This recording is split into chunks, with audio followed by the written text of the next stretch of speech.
Thank you very much. Thank you, Senator. Thanks for the warm welcome. Thank you. Well, this is delightful. I've already gotten a free breakfast, and you haven't even heard what I had to say, so thank you.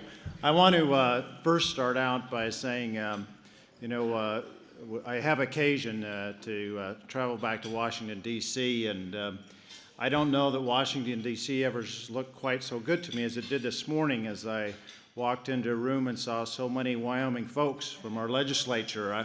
I think for today, D.C. may be in very good hands. So I want to thank the Wyoming legislators that are here and the people that have shown up for Wyoming.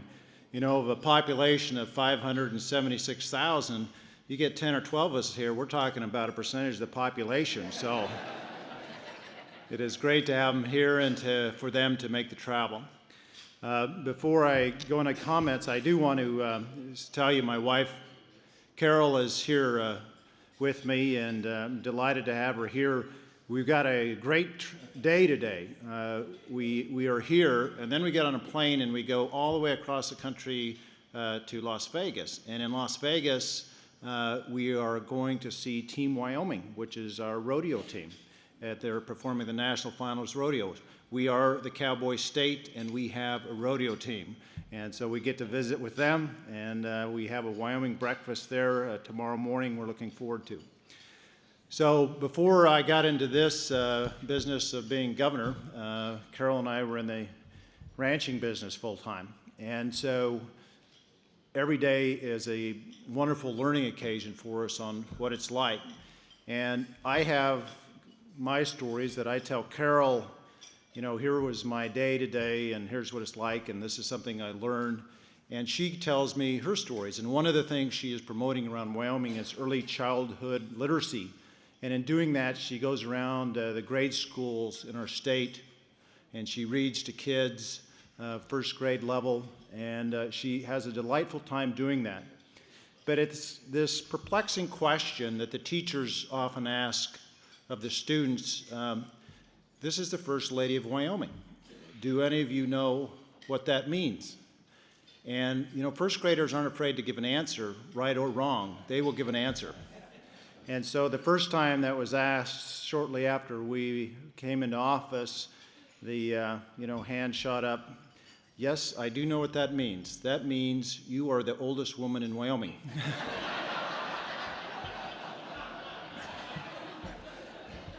So Carol came home that night and was wondering if she had a few more wrinkles and was concerned about that. So same sort of thing months later, same question. The teacher, this is the First Lady of Wyoming. Do any of you know what that means? That means you are the governor's first wife.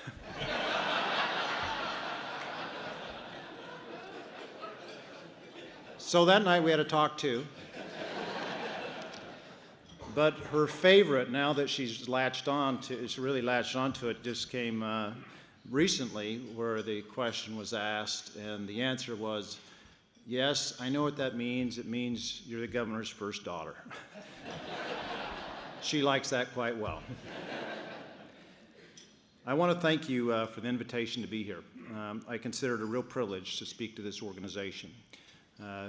This organization and you individually, by your work, you help your communities, you help your respective states, and you help our country. And that is what is needed at this time in our country. I want to report first, in starting my remarks, to give you an idea how well Wyoming is doing. First, I would say, we, a couple weeks ago, as the Republican Governors Association, and we are doing well in Wyoming, but if you look at red states, at states that have governors that are Republican, legislators that are Republican, those states are doing well. And we hope, as I see the great progress of governors around the country, Republican governors, we hope that Washington, D.C. is taking notice. That strong leadership that governors, Republican governors provide is absolutely essential for our country to get back on track. We recognize that in Wyoming as well, and we recognize that we are in a good place in Wyoming because we have a citizen legislature that works so hard day to day caring about Wyoming. And we see great results. I want to share with you just some of the results that we have been seeing in Wyoming, not our opinion, not our evaluation, but evaluation by outside groups that take a look at how well a state is doing. We were rated just this last July by CNBC as number 9 in the best states for business rankings. We were rated number 5 in Polina Corporate's rankings for 2013 of top 10 pro-business states.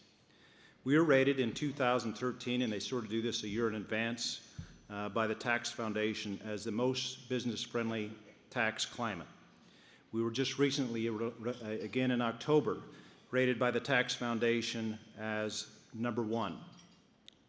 We were rated, and I particularly like this one, we were rated by ALEC as number 4 for the best economic outlook for 2013.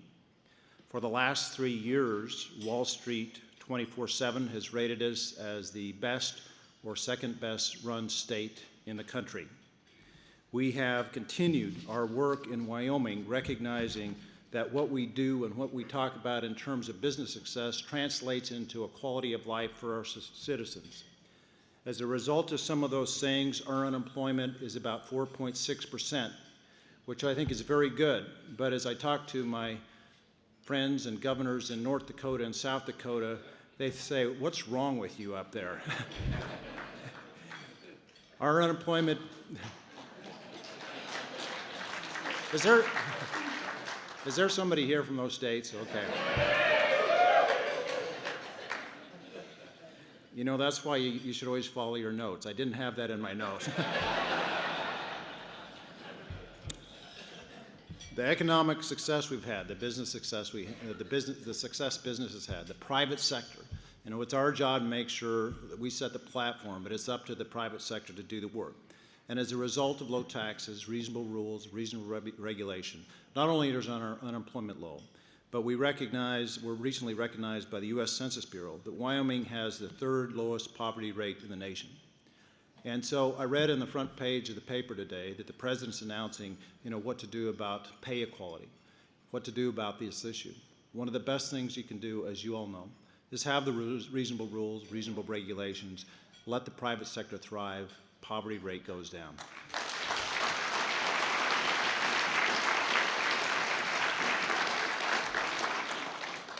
The publication Rich States, Poor States is something that I really enjoy reading, because in there, as you all know, it provides analysis how the various states are doing. But it also provides just that analysis that shows those states, it's sort of counterintuitive but to most people, but those states that have the lower taxes, you also see their economies climbing. Those states that are looking for additional revenue and do so by additional taxes, their revenue is actually declining. So that thoughtful analysis that ALEC provides has certainly been useful. It's more important than ever now for all of you who participate to continue your work, because I have concerns, and I think many of you in this room share the concerns of where our country is and where it's headed. But I will tell you that I am an optimist, and I remain optimistic. Our country has seen hard times in the past. We see difficulties now, but we know that with the liberties and the freedoms that we enjoy, and with that sometimes hard to quantify but ever-present American spirit, we know that better days are ahead. After all, we do live in this great country we call America. How do we continue to make sure America stays great? I want to share a couple of my views, a few points. Number one is we start off with the right question. In a memorial speech on May 30th, 1884, Oliver Wendell Holmes Jr. stated, "It is now the moment when by common consent we pause to become conscious of our national life and to rejoice in it, to recall what our country has done for each of us, and to ask ourselves what we can do for the country in return." That theme, of course, was taken up again in the 1960s when President Kennedy challenged all citizens to ask not what the country should do for them, but what they can do for the country. That was the right question in the 1800s. It was the right question in the 1960s, and I would submit it's even more relevant question now. We as a country have historically, and I think rightfully, tried to make sure we provide the care for those who cannot care for themselves. But we have blended over into caring for those who in fact can care for themselves. And in my mind, for far too long, citizens have been asking, what is the country going to do for me? The result of this perpetual ask, it's a bit like asking a 40-year-old who's never been asked to dance if they would like to dance. The answer no is not coming. The answer is going to be yes. And that's how our government responds. With this perpetual asking, the government responds. They say yes, with more laws, more rules, and more debt. Now, I mentioned to you that I grew up in a ranching family, or I think I did, and multi-generation ranching family. And before I had this job, Carol and I were ranching. So I think I have some authority to tell you that if the federal government were a ranch, which thank goodness it's not, but if the federal government were a ranch, our ranching neighbors would wonder if we should be moved from a real horse to a carousel horse. We are in a deficit and debt spiral. We have overspent. We have overgrazed. We have taken the crops rightfully belonging to our children and our grandchildren to satisfy a perceived hunger of today. We can no longer afford to do that. When individuals move from self-reliance to reliance on government, it hurts our government, it hurts our country, and it hurts the individuals. Because while government may be able to give money, may be able to provide services, there is no way, ever, that government can provide the self-satisfaction that we as individuals get for accomplishing and earning something by ourselves.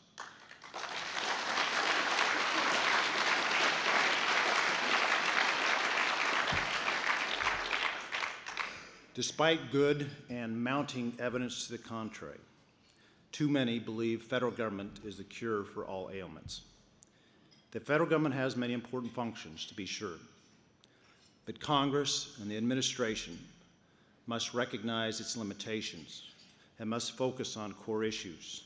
And at all times, it must recognize the value that states provide. States, as we say, are the laboratories of democracy. And by that, we can try things. It's not that we suggest we're infallible. It's what we suggest is that we can try things. If we make a mistake, we can correct it in months, not in decades. States have a key role, and I think should have a greater role now more than ever. And the reason I say that, it is states that can have these experiments, can fail, can succeed, but always in doing that they compete. The rebalancing needs to start now. The rebalancing needs to go back to the states rather than the federal government.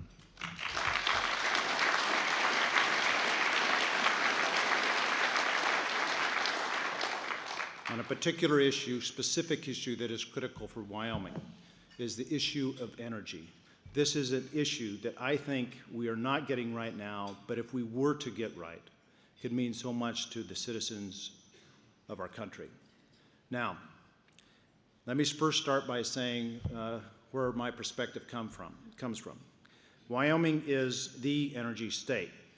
Now, if there's people in Texas in the audience, I know you were, okay. Hang on, don't squirm. I'm going to cover this. I went to college in Texas, and for 4 years I had the same roommate, a true Texan, and his name was Ace, which is a great Texas name. And the time I spent with Ace, he loved Texas to his core. And we occasionally went on trips. And I remember a trip, he and I said, we want to go to Washington, D.C., and we want to go to the Smithsonian. So we spent a couple days going through Smithsonian. And when he finished up, I said, Ace, wasn't that just the most remarkable thing? Yeah, Matt, that was pretty good, but I got to tell you, we got some museums in Texas. All right? So we go to the Grand Tetons in Wyoming. Ace, what do you think about those mountains? Those are nice, but have you seen the hill country in Texas? So when I called Ace in this job, I said, Ace, do you know that Wyoming exports more energy than any other state, including Texas? There was a pause, and he said, yeah, but Texas is like a whole nother country. There you go.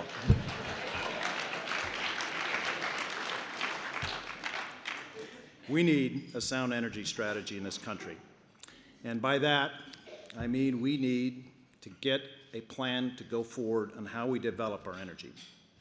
Wyoming citizens, our businesses, and our government benefit greatly by developing energy. But I will share with you this: promoting energy development is by no means a selfish interest for Wyoming. We help fuel the country, providing affordable energy to millions, and in doing that, we help build the country. I say this because energy is tied to everything we do. We wake in the morning to a heated house, to a cup of coffee. We go to bed at night by setting the alarm clock. Energy is the key that allows us to meet our hierarchy of needs: our food, our water, our shelter. It's a cost driver in all that we do: our manufacturing, our food production, our storage, our transportation, our housing. And history shows us that a common theme amongst those countries that are enjoying economic prosperity is they have access to affordable energy. If we want to really get our economy rolling, we should be developing rather than delaying energy projects.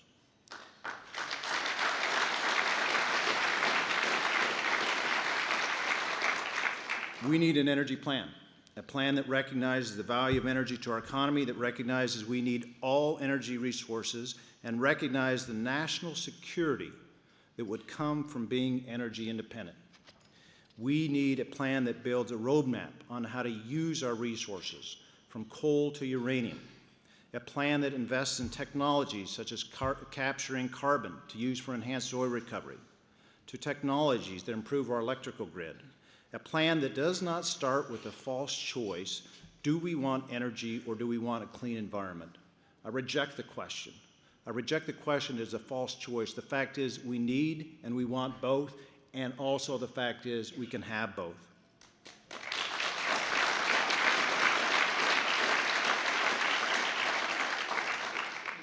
Now, in discussion panels I have, because I'm from Wyoming, I talk a lot, they're always like, hey, Mead, do you want to come talk on a panel? Sure. What do you want me to talk about? What did you talk about last time? Energy. We'll talk about energy again. So I talk a lot about energy. But in these panel discussions I have, I say this: we need an energy strategy in this country, and we do not have one. And I'm challenged by that, by some people. They say, yes, we do have an energy strategy. We do have an energy policy. Now, I don't dispute there's piles of paper all over the place that talk about something. But if we have an energy policy or strategy in this country, why is it not articulated? If we have an energy strategy in this country, what is it?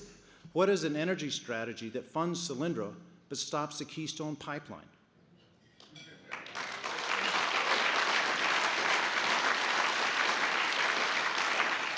What is an energy strategy that loves the idea of electric cars but doesn't like the fact that that which provides electricity, a single fuel source more than any other, coal, is how you get electricity?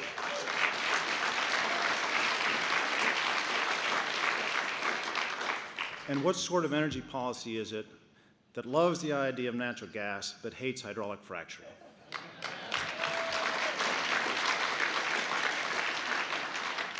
We need an energy strategy that prevents overreach by the EPA and recognizes that prevents overreach by the EPA and recognizes states' interests, states' rights, and importantly, states' abilities. Hydraulic fracturing is a great case in point. It's a case study. Wyoming was the first state to require disclosure with regard to hydraulic fracturing, a plan to do that. And that was a big lift for Wyoming. Now, after a couple years, the federal government comes in and says, we want to regulate hydraulic fracturing. Now, when this happens, there's a couple things that go on. What a disincentive for a state that wants to be proactive. We recognize with states' rights come states' responsibilities. Wyoming and other states have done that in a proactive way on this issue. And when the EPA, the federal government, comes in after the fact, it provides a burden and it provides a confusion to the regulatory framework. And frankly, I can assure you, and this is, again, goes to the issue of states' rights, I can assure you that we in Wyoming have greater care and greater motivation for our environment than anyone from DC. It is where we live.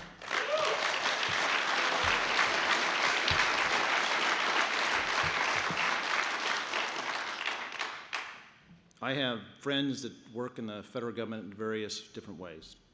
And so when I mention my next criticism, it is not of them as individuals. It is of the system. It is the bureaucracy.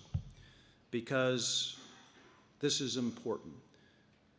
This question of overreach by the EPA or the federal government. To me, it's a question of competency and performance. States can perform these regulatory functions better than the federal government. The mere fact that Wyoming was years ahead of the federal government on the hydraulic fracturing issue makes the point. We're way ahead of them. If it was such an important point or such an important issue, why are they behind the states? And not to put too fine a point on it, but if you cannot build and run a website,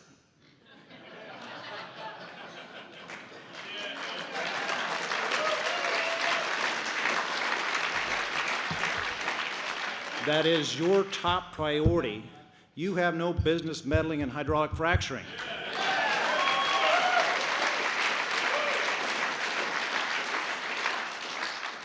If you cannot keep your doors open for business, we don't want you involved because you'll delay projects. And if you cannot propose, if you cannot pass any budget, let alone a balanced budget, we frankly have concerns about your financial ability to provide any sound regulation.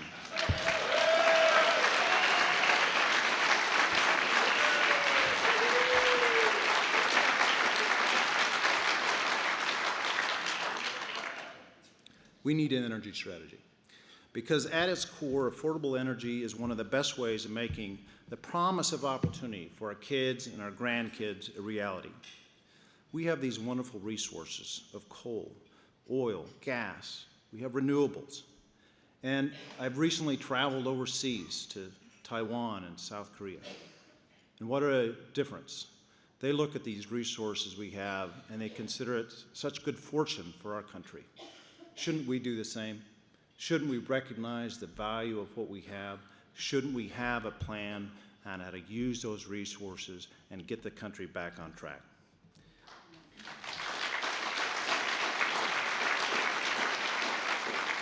Having a sound energy strategy, I think, is key to moving our country forward, not just in terms of dollars and jobs, but more importantly in what you all think about and I think about every day. We don't think in terms of dollars and cents. We think about in terms of our spouse, our grandparents, our kids, our grandkids. We want this to be the best place to raise them. And we want to know as we pass, our days go by, that that next generation will enjoy what we have. My grandfather, great-grandfather, they were all ranchers. My great-grandfather used to say, as a forever rancher, you know, in Wyoming, he would say, where you find one blade of grass, you leave two. Now that was a statement about range, but really is a statement about what we're in this business for. Each of us has an obligation to leave a little more for the next generation. We can do that. I'm convinced we can do that. Last week, my wife and I were in Bahrain, and we were over there overseas on Thanksgiving Day, serving dinner to over 160 men and women from the Wyoming Guard. I can tell you it was one of the best, one of the most rich Thanksgiving days we've ever had. We see these young people who, despite knowing the military conflicts that exist in the world, they volunteer, they raise their hand, they swear an oath to serve our country, and in doing so commit to a service that may take them away from family and home to a place of hostility, to a place where they may be in harm's way. This act of volunteerism, represented by our military, in and of itself should remind us we are all fortunate to live in America, the greatest country. It's to remind us that these young soldiers believe in a bright future for America, and it's up to all of us to make it happen. So we are in tough times, but it is in tough times that we prove ourselves. It is in tough times we do not withdraw. We do not, because of doubt, skepticism, withdraw. This is when we double down. This is when we will continue to ask, what can each of us do for our country? Thank you very much for your time. God bless.